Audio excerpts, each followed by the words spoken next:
How are you today? It's Allison Solar, your kitchen and bath designer slash educator. I'm just coming on a couple of minutes here live because there's some good conversation going on in the Facebook group. Somebody posted something about NKBA and getting certified, and I just got to tell you, it was a heated discussion about becoming certified, a certified kitchen and bath designer, and NKBA, and paying the dues, and being involved in NKBA, being a member. There's a couple of different things. First of all, I'm a member of NKBA. You could be a member of NKBA and not be a certified kitchen and bath designer, okay? You could just be a kitchen designer, you could be a bathroom designer, you could have a dealership. You do not have to be certified to be a member and support NKBA. The reason I support NKBA is because it's the only organization that has represents the kitchen and bath designers in our industry, and it separates the kitchen and bath designers from the interior designers who don't do kitchen and bath design. But so, like I said, I'm an NKBA member. I've been an NKBA member for many years. I'm just not certified. Certifiable, but I'm not certified. And there's controversy over the certification. Now, whether you agree with being certified and not being certified, the bottom line is this: you need education. You have to get continuing educations. You need to go to meetings. You need to take webinars.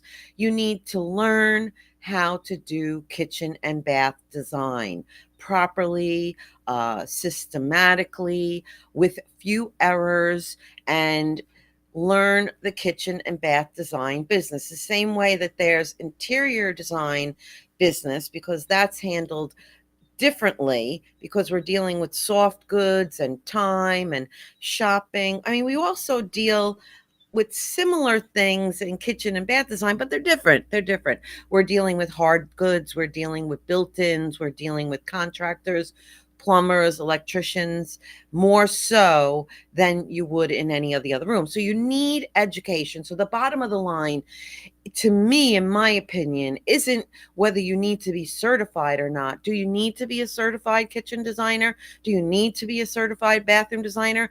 No, you don't. I'm not certified, but I support NKBA, and I have taken dozens of classes. I'm constantly learning something new, whether it's a vendor class, whether it's a product class, a code, whatever I can do to learn, I learn. But what I don't find out there to learn, and what NKBA doesn't do, is really promote the education. They don't promote it at all. So when you sign up for it, you really have no idea what it's all about. You really just don't know what you're getting. You don't know what the courses are like, and it's kind of like a hit or miss. I go live all the time. And so you know what you're getting when it comes to me. You know I'm going to be talking your head off. You know I'm going to be saying lots of good information stuff, and I'm here to give knowledge. So we had a discussion about the CKD, CBD, and people are on the fence with that. And people are mad at NKBA because they feel they don't support it. They don't do enough to advertise it. And really, the homeowners at the end of the day, they're the ones who are making the decisions, and they don't really know about CKD and CBD. And there are some certified kitchen designers who aren't that good, and some uncertified designers who are really, really, really good. And I'd like to put myself in the category of the uncertified designer who is really, really, really good, because I'm smart, I'm intelligent, I learn, I want to learn, I'm a go getter, I'm enthusiastic, I'm passionate. So all those things go into the fact of being a designer of any kind, right? So what happened years ago was when I got started teaching kitchen and bath design at the community center, not the community center, at the college certificate level, I realized I had a passion for teaching. And then I went out and I said, how do people learn how to just do kitchen and bath design? And there was really no place out there. And that's what my mission became. My mission became coaching and teaching designers how to be really good kitchen and bath designers, newer designers, intermediate designers, any kind of a designer that's looking to expand their knowledge in kitchen and bath design. The courses that I have certified, I'm really excited about. They went in a lot of time and effort went into them because I try to teach the designers what to do from the beginning all the way to the end. Okay, I've got a kitchen project, I've got a kitchen design, I've got a bathroom, I've got a bathroom design. Now, what do I do? How do I go about measuring, designing, choosing product? Showing the client. What do I show the client? When do I show the client? What procedures do I need to follow? And what questions do I ask? What drawings do they get? And then what about the material I'm specifying? Do you know the differences between the granite and quartz and quartzites and marbles and soft soapstone and um, slate and all these other materials? Do you know really the technical end of those things? Not what they look like. I don't care what they look like. What they look like is the end product, but I'm talking about the real nitty gritty, the technical end of the product. And the same thing. So countertops, tiles, flooring, lighting, backsplash, woods. You're dealing with wood. What is the difference between oak wood and oak veneer and oak solid wood and cherry veneer? What are the differences with all the woods? How do we specify a full overlay or an inset door? What are we talking about? How do we figure that stuff out? What's an included style? What's an extended style? What are you talking about? Reduced height, reduced depth.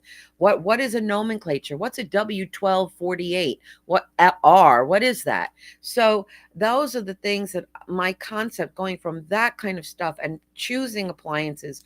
And when you're choosing appliances, what do you need to know about choosing the appliances? And then how about your ventilation? We're having the vent go over the hood.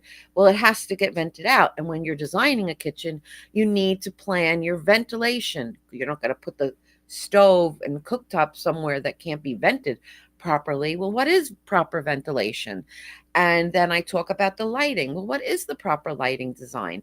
How do I do my switches and my lighting and everything else into the room, because the kitchen really does require lighting plans. So we talk about lighting plans.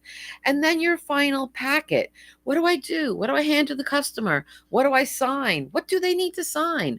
What do I need to give everybody? What do I do?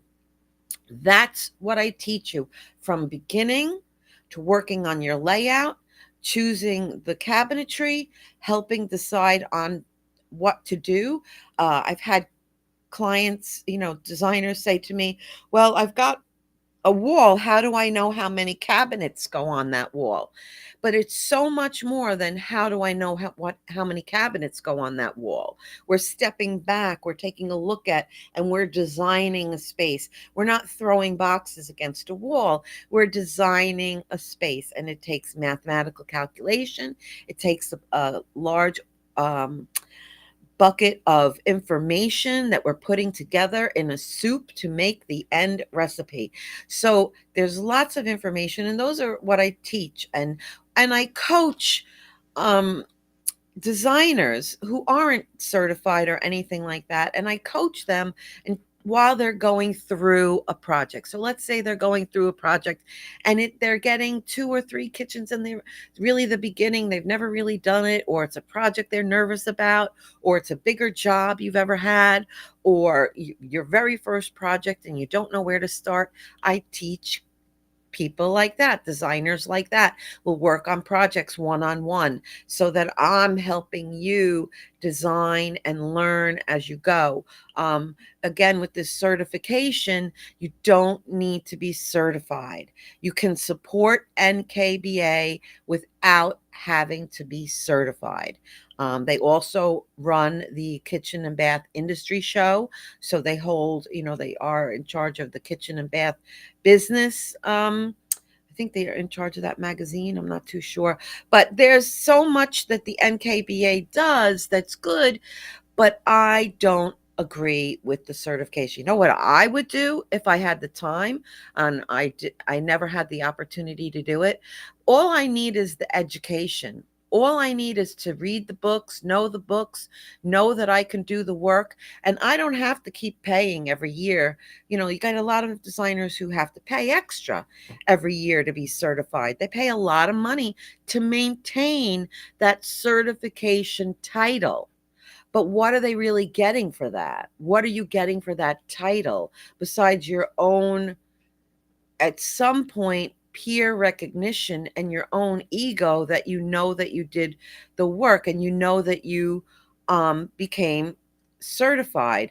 But would I maintain that? I don't know that I would maintain it. And as far as financially, and I think there's controversy when it comes to doing that, because if I passed the test and I was a certified kitchen designer and I passed the certified kitchen and bath and master kitchen, whatever the heck those are, I would want to tell people that I'm educated, but I wouldn't want to have to pay NKBA to keep up for that title. And therein lies the problem. So with the controversy, becomes a dialect, becomes pros and cons, becomes a conversation of why and why not. So that's what was interesting to see in my group this past week.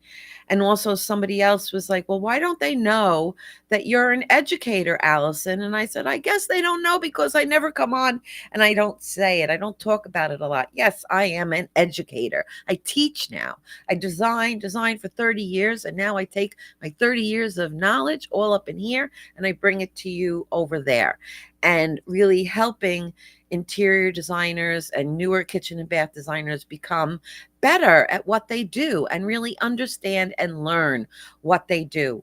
And the reason I did this, if you don't already know it, is because I've seen interior designers make huge mistakes. And I'm going to say it's because they don't know, not because they intentionally made a mistake. It's because they don't know.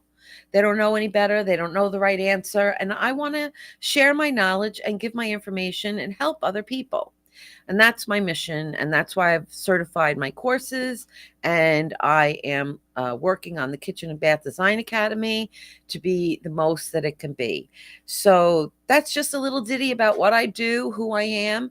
And one other thing, I just wanted to remind everybody that this time last year, I was in excruciating pain. I was very, very sick and preparing for colon surgery. So it's been almost a year since my surgery, and slowly but surely I am recovering. And even more, why I've been on the bandwagon to shout out about Kitchen and Bathroom Design Academy and kitchen and bath design education for interior designers and the newer and intermediate kitchen and bath designers, or any designer wanting to get into kitchen and bath design, because it's really so fabulous.